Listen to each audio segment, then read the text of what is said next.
No way, did it work? Hi, Dale coming to you from BronkBuilt headquarters on this beautiful, beautiful first day of April 2023. In this video, I'm going to show you how I squirrel-proof our bird feeders using two inexpensive cedar fence pickets and our inexpensive laser engraver. Quick pro tip before we get started. When you buy your wood for your project, buy it, bring it into your garage or your shop, set it down somewhere out of the way, and come back at least one day later so that you can say, and I'm doing this project with wood I just happen to have lying around. Come on, let's go. The first thing we need to do is to cut about 5 inches off of the dog ear side of one of the cedar pickets, then follow that up with about an 11-inch piece. Rip 1 inch from each side of the 11-inch piece, then rip the remaining in half at about 2 inches. These will be used for a flat surface for the laser to hit. Okay, so what I'm going to be doing with these, I'm going to take the shorter one and I'm going to just simply tack it to the wider one so it makes like this L. I'm going to do that for this one, and I'm going to do the exact same thing for this one, just so I can make this L. That's going to give it some good support, because now what I'm going to do is I'm going to take the piece of the dog ear that I cut, and each one of these will go up across the back, and all I'm going to do is brad nail that in. Not going to need any glue. I'll do the same thing with the other one. Tack it in here, and what that's going to do, that's going to give support on this side and that side. That's going to give a lot of support for when I connect this up to the rest of the bird feeder support. That means this side here, what I'm going to be using for this side, this is going to be kind of like the backstop. This is where the laser is going to be hitting. So when I do my laser, it's going to hit here, because I ain't no fool. I need something to stop the laser. Before I do that, I need to make a bird feeder. So I'm going to use the remaining piece, just as probably about 3.5 or 4 feet left of the cedar picket fence. I'm going to make a bird feeder out of this. Let me show you how I do that.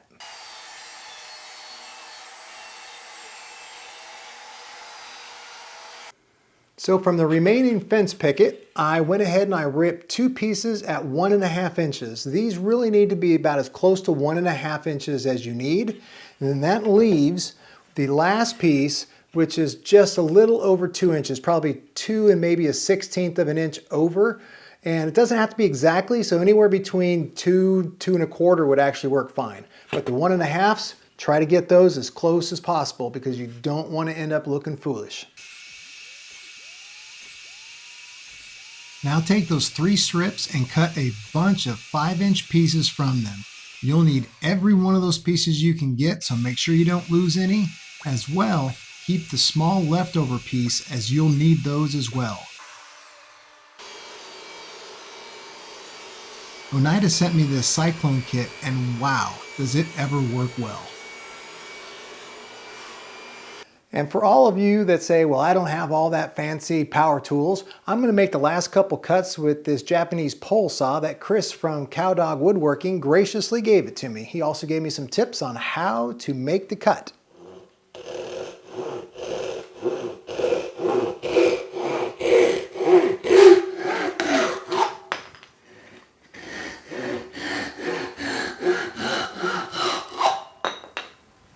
And that's 2.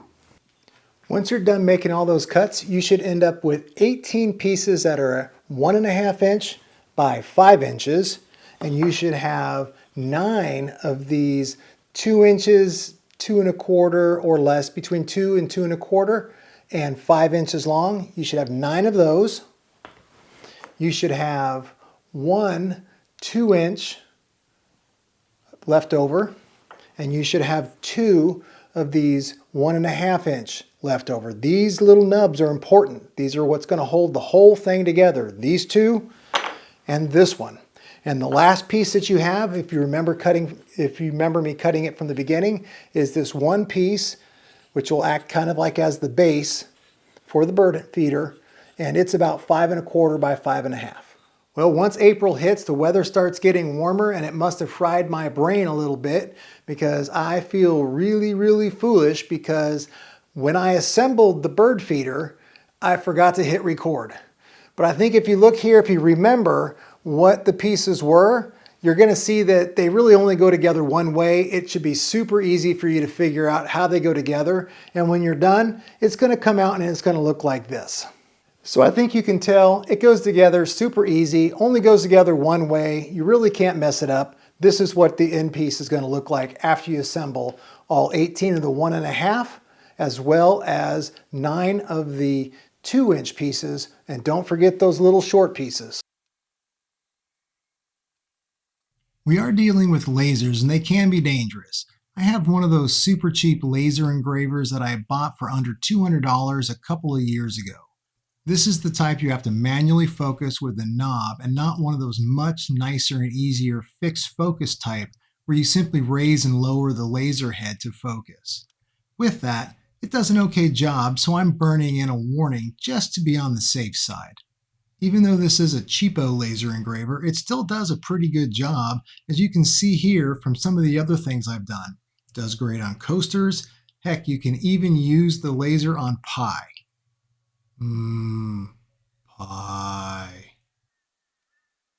Hey, I wanted to take this time, now that the laser is burning its warning on there, that no squirrels were harmed in the entire making of this video. Well, at least none that we didn't eat.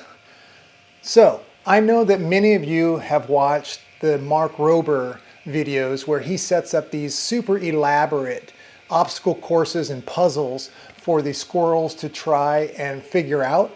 And every time they're smart enough and just talented enough to get through the entire obstacle course, step by step, figuring out the puzzle, figuring out what it needs to do. So okay, they're intelligent creatures. What I'm planning on doing though, not just by zapping, but by using their intelligence against them. That's the problem. Is the other items that I've always seen was, or the other challenges that I've always seen was saying, okay, squirrels, I'm setting this up, try to beat me. Well, in this case, I'm setting it up to where, look, they're intelligent. I'm going to use that to my advantage. Just to make better use of time, while the laser is still going, I decided to go ahead and tack together the little L pieces that I had talked about earlier. The only difference is I did decide to throw on some Type-On 3 just to give it a little better connection. I've got those clamped up. I'm going to throw a couple of brad nails in here though, just to really secure it so I can move on.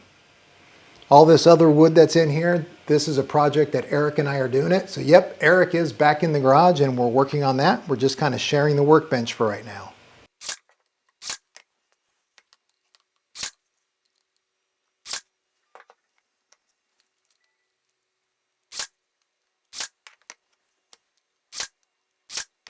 So there you go. Simple little L brackets that'll add a lot of strength to when I put the piece of wood on the bird feeder stand. And what do you think about these? I don't think they're just for laser protection. I think I should wear them all the time. I think I look exactly like Bono. What do you think? And now it's time to use the second cedar fence picket. Remember, I bought it yesterday, so it's just been lying around. I'm doing this out of scrap wood. So the next thing you want to do is you want to take this L-shaped piece and you want to set it down, roughly about maybe a foot, I don't know, 14 inches. It doesn't really matter. It doesn't really have to be super square, but you know, get it as square as you can. Line it up flush to the bottom and go ahead and sink a couple brad nails in.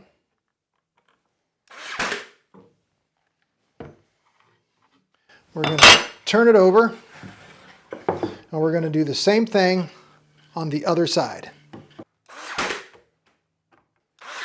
There we go. And now the final step is to just put this, I'll call it a backstop, right on the edge of these and brad nail these in, keeping the fingers out of the way.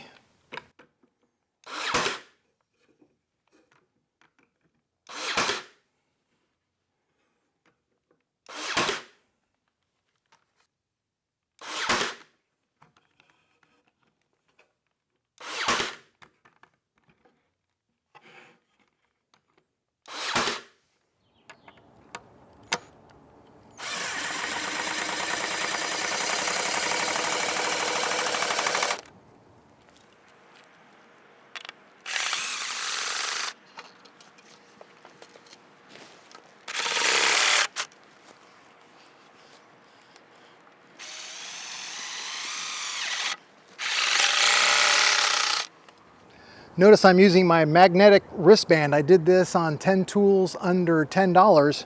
It really does come in handy.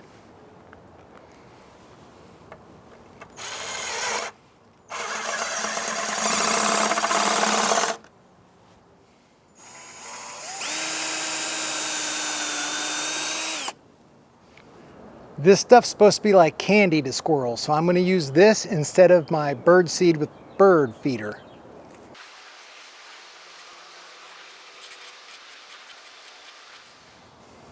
And who doesn't like choices when they're coming up to a buffet? So I'm also going to be adding these corn cobs.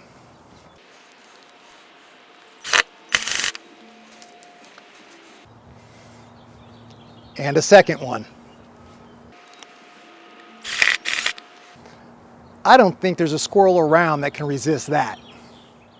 Okay, if by this point you haven't figured out that this is my attempt at an April Fool's video, you're probably at least getting there, or at least coming to the point where you're saying, hey, isn't this dude gonna zap a squirrel with a laser? Well, no, I'm not. Well, I had some grand plans that I would shoot some video showing some squirrels coming out to this point right here, and then using some super complex Hollywood film editing, I would reverse the camera so that it would show them walking backwards, back off, and I'd make some funny joke saying it worked. I'd say something super funny like how I use the intelligence against them. Rather than setting up puzzles for them to figure out, I simply put out a rule saying that they were not allowed. Squirrels being curious and smart, deep down, they're really honest folk. Now, we normally have squirrels come out at least once a day, a couple of times a day, and snack on all of our bird seed out of our bird feeders. So what I did was I took this out, and I brought this out about 2 weeks ago, and I just kind of hung it on the tree to see if I could attract squirrels so that it would be ready and they'd be hungry when I put this out. I then waited day after day after day, and not a squirrel showed up. That's okay, I was undaunted and I continued with the project. Once the project was done, I put it out as you see it here, and I waited day after day after day, and no squirrels came. And now, it's the day before April 1, I can't wait any longer. So one of two things happened. One, this really works, and squirrels will read that and stay away. Or two, the squirrels did their own April Fool's joke, and I got pranked, and I am the fool. Starting with the next video, I'll be back to project videos as well as following progress on our house build. Until next time, see ya.